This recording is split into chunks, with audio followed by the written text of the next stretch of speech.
오늘은 6월 12일 시편 11편 1절부터 7절까지의 말씀입니다. 여러분, 사람들이 살다 보면 위기를 만나게 될 때가 있어요. 위기는 그 글자 그대로 해석하면 위험한 기회, 이게 위기예요. 위기라고 하는 것은 우리가 좀 받아들이기 힘들죠. 위기는 안 만났으면 좋겠죠. 근데 위기를 통해서만이 배워야 될 것들이 있어요. 위기를 통해서만이 얻어야 될 것들이 있어요. 그렇기 때문에 하나님은 때로는 우리에게 위기를 줄 때가 있다. 그러나 그 위기는 다시 말씀드리지만 위험한 기회이기 때문에 반드시 하나님의 뜻이 있기에 우리는 분명히 그것을 극복해 나가는 훈련을 해야 된다라는 거죠. 자, 1절 말씀 보면 이런 말이 있어요. 내가 여호와께 피하였거늘. 무슨 말이에요? 다윗에게 지금 위기가 온 거예요. 스스로 힘으로 이길 수 없는 어떤 문제를 발견하게 되었고, 그래서 어떻게 합니까? 여호와께 피하였거늘. 여호와께 피했다는 것은 하나님께 도움을 구했다는 거예요. 기도했다는 것이죠. 다윗은 그렇게 위기를 만났을 때 하나님께 피한 거예요. 하나님께 구한 거죠. 그런데 주위 사람들은 그 어려움을 당한 다윗에게 무엇이라고 조언을 하냐면 이렇게 해요. 1절에 계속 볼게요. 너희가 내 영혼에게 새같이 네 산으로 도망하라 하면 어찌함인가? 주위 사람들 말하는 거예요. 너 위기를 만났구나. 일단 도망가. 새처럼 산으로 일단 도망가. 그러면 살 거야. 마치 맞는 얘기 같아요. 일단 목숨이 위험하거든, 다윗이. 도망가는 게 맞는 것 같아요. 그런데 다윗은 그걸 선택하지 않아요. 여호와께 피하는 걸 선택한다. 여러분, 때로는 그냥 그 상황 가운데 피하는 게 어떤 문제가 있냐면 새같이 산으로 도망간다는 건 어떤 목적도 없이 일단은 그 위기를 벗어나려고 애를 쓰는 거예요. 내 힘으로. 그 다윗은 아는 거예요. 내 힘으로 이 위기를 극복할 수 없음을 알아요. 그래서 어떻게 해요? 하나님께 피했다. 여러분들의 문제는 여러분들이 산으로 도망간다고 해결되는 게 아니에요. 그 문제는 하나님께 피할 때 해결되는 거예요. 그러므로 위기를 만나면 하나님께 구해야 된다.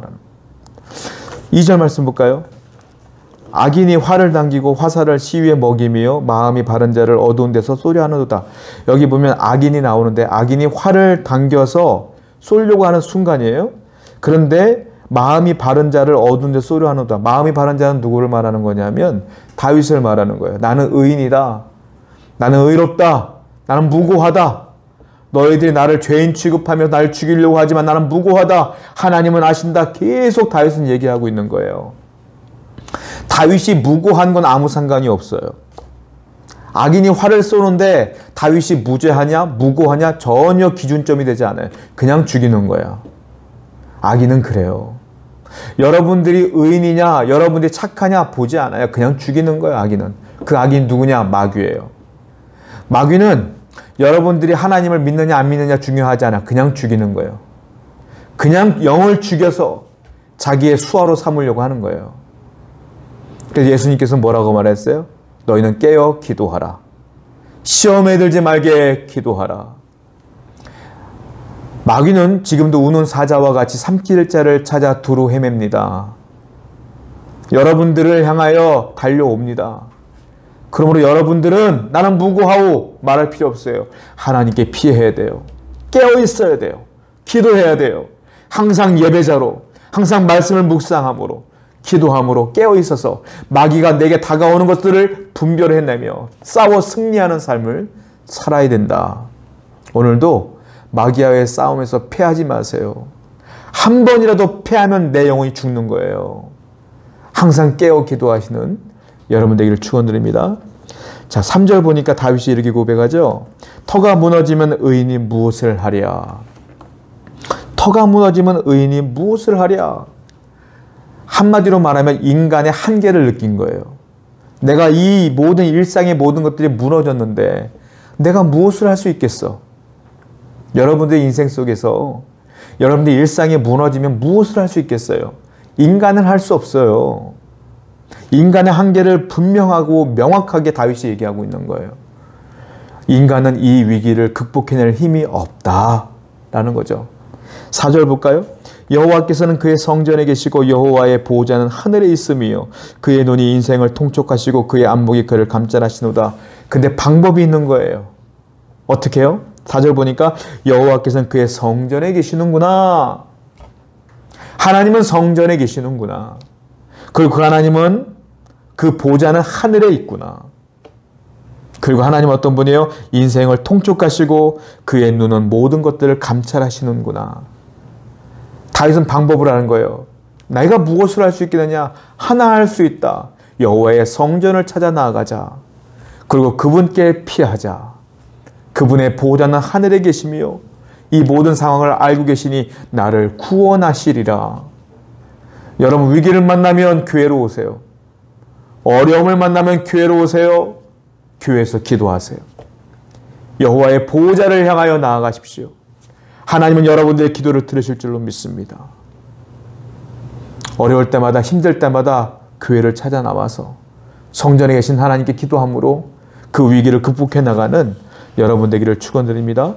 5절과 6절을 보니까 이제 악인에 대한 얘기가 나오죠. 여호와는 의인을 감찰하시고 악인과 폭력을 좋아하는 자를 마음에 미워하신도다. 악인을 미워한대요, 하나님은. 또 6절에 악인에게 그물을 던지시리니 불과 유황과 태우는 바람이 그들의 잔에 소득이 되리로다. 하나님이 불을 던진다는 거야. 유황을 던진다는 거예요. 바람이 그 불에 확 달려들므로 다 태워버린다는 거예요. 악인은 망한다라는 거죠. 무슨 말입니까? 하나님께 피했더니 나를 공격하고 나에게 화를 쏘았던 그 악인들은 다 망한다. 결국 누가 승리한다? 하나님께 피했던 내가 승리한다. 여러분, 악인은 하나님을 이길 수 없습니다. 마귀도 하나님을 이길 수 없습니다. 하나님께 피하는 여러분들은 하나님이 보호해 주십니다. 그러므로 악인은 여러분 앞에 무너질 것이며 여러분들은 승리하게 될 줄로 믿습니다. 그리고 결론 부분에서 다윗은 이렇게 고백합니다. 7절 여호와는 의로우사 의로운 일을 좋아하시나니 정직한 자는 그의 얼굴을 배우리로다. 정직한 자, 의로운 자, 하나님께 피한 자는 그의 얼굴을 배우리이다. 그의 얼굴을 본다는 건 뭐예요? 마주 앉는다는 거죠. 가까이 있는다는 거죠. 교제한다는 거예요. 하나님이 내 말을 들으시고 내게 말씀하시고 하나님이 내게 명령하시고 나는 그 명령을 듣는 교제가 일어난다라는 거예요. 여러분, 하나님께 피하는 자는 하나님이 여러분들에게 얼굴을 보이십니다. 그리고 악인들은 하나님이 다 무너뜨리시고 여러분들에게 승리를 주십니다. 오늘도 하나님과 교제함으로 승리하시는 여러분 되기를 축원드립니다. 기도합시다. 하나님, 오늘도 우리가 하나님과 교제하게 하시옵소서. 말씀을 묵상하고 기도로 깨어 있어서 악한 마귀의 싸움에서 승리하는 자가 될 수 있도록 인도하여 주옵소서. 예수님의 이름으로 기도드렸습니다. 아멘.